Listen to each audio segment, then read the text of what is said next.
अपराधी था, उसकी आपराधिक पृष्ठभूमि है, क्या वो चोर था, डाकू था, लुटेरा था, हत्यारा था, कि हथियार फेंकने के बाद उसको गोली मारी गई। इसलिए प्रथम दृष्टया तो ये हत्या का मामला ही बनता है। मेरा प्रश्न ये है, क्या बिलौटी का भरत भूषण तिवारी अपराधी था, उसकी आपराधिक पृष्ठभूमि है, क्या वो चोर था, डाकू था, लुटेरा था, हत्यारा था, अपहरण करने वाला था, रंगदारी वसूलने वाला था, भ्रष्टाचारी था, अत्याचारी था, स्मगलर था, आतंकवादी था, नक्सलवादी था, राष्ट्रद्रोही था, समाजद्रोही था? इसका जवाब क्या है? इसमें से वो कुछ नहीं था। वो तो स्थानीय लोगों की समस्याओं को लेकर के उनकी आवाज बन करके प्रशासन और सरकार तक पहुंचाने वाला एक पागल मस्ताना दीवाना योद्धा था। मुझे तो ये देख समझ करके ही महसूस हुआ, ठीक है, जवनिया गांव के विस्थापितों को लेकर के समस्या थी, उसके लिए वो संघर्ष कर रहा था, प्रशासन और सरकार तक अपनी बात पहुंचाना चाहता था। विरोध का उसका तरीका गलत था, लेकिन उसका उद्देश्य तो बहुत ही पवित्र था। तो अपने लिए तो उसने कभी कोई मांग नहीं की, न प्रशासन से न सरकार से। वो तो आम लोगों की व्यवस्था से जो तकलीफें हैं, उन तकलीफों के लिए प्रशासन से, सरकार से मांग कर रहा था। तो व्यवस्था को गाली देना, पुलिस को गाली देना, क्या इतना बड़ा अपराध है कि उसके लिए किसी को गोली मार दी जाए? और जिला पुलिस प्रशासन ने जो प्रेस को अपनी विज्ञप्ति एक जारी की है, एक पत्रकार ने आरा से मुझे भेजा था, मैंने उसको देखा।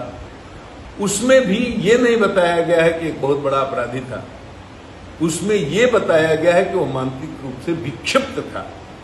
अब मानसिक रूप से विक्षिप्त था तो उसका कहीं इलाज भी चल रहा होगा, प्रशासन को इसका प्रमाण भी होगा।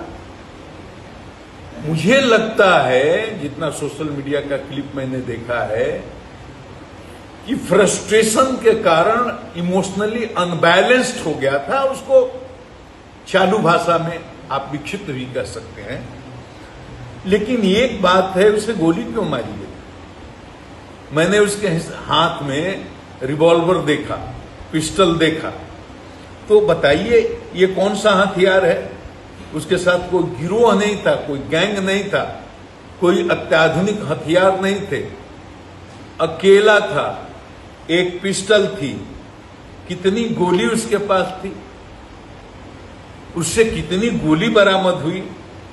और जो पुलिस वाले अत्याधुनिक हथियारों से लैस थे, जो घेरे हुए थे, उनसे उसकी दूरी कितनी?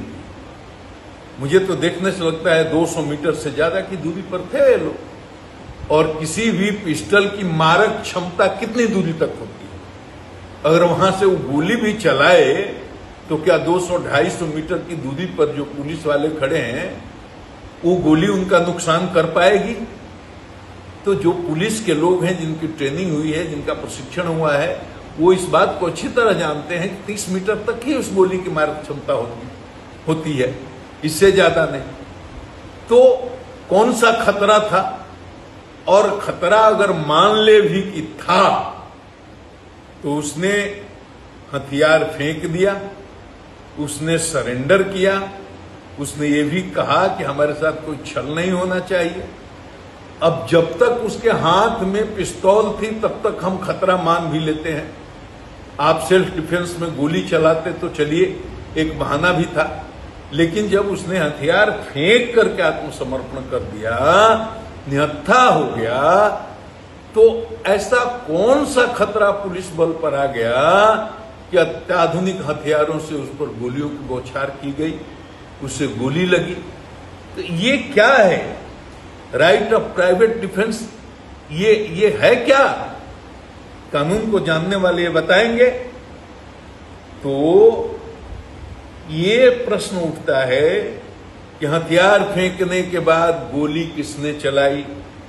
किसके आदेश पर चलाई, कौन उस टोली का नेतृत्व कर रहा था, ये सब लोग हत्या के दोषी हैं। प्रथम दृष्टया ये पुलिस मुठभेड़ इनकाउंटर का, जेन्युइन इनकाउंटर का मामला नहीं लगता। सोशल मीडिया पर जितने क्लिप्स आ रहे हैं उससे स्पष्ट होता है कि हथियार फेंकने के बाद उसको गोली मारी गई, इसलिए प्रथम दृष्टया तो ये हत्या का मामला ही बनता है। मेरा विचार जानना चाहते थे तो मेरा विचार ये है कि FIR होना चाहिए, गिरफ्तारी होनी चाहिए, SIT बनाकर एक माननीय उच्च न्यायालय के माननीय न्यायाधीश की निगरानी में इसका अनुसंधान होना चाहिए और इसका स्पीडी ट्रायल होना चाहिए। सारे दोषियों को सजा होनी चाहिए, विभागीय कार्रवाई प्रारंभ करके उनकी बर्खास्तगी की कार्रवाई भी होनी चाहिए। और सारी बातों में DGP को या मुख्यमंत्री को गाली देने से कोई फायदा। थाना में कस्टोडियल डेथ हो जाता है, उसमें DG और मुख्यमंत्री कुछ नहीं कर सकते। पुलिस की ट्रेनिंग का दोष है। गाली दे रहा था इसलिए आप पागल हो गए, आपके अहंकार को चोट लग गई। परेशान कर दिया था इसलिए आपने उसको गोली मार दी, उसकी हत्या कर दी। ये बहुत ही गैर कानूनी काम है। मैं इसकी निंदा करता हूं और सरकार से ये मांग करता हूं कि इस कलंक को धो ले और दोषियों को कड़ी से कड़ी सजा देने का यत्न करे। और मेरी संवेदनाएं मृतक के परिवार के साथ हैं। जय हिंद,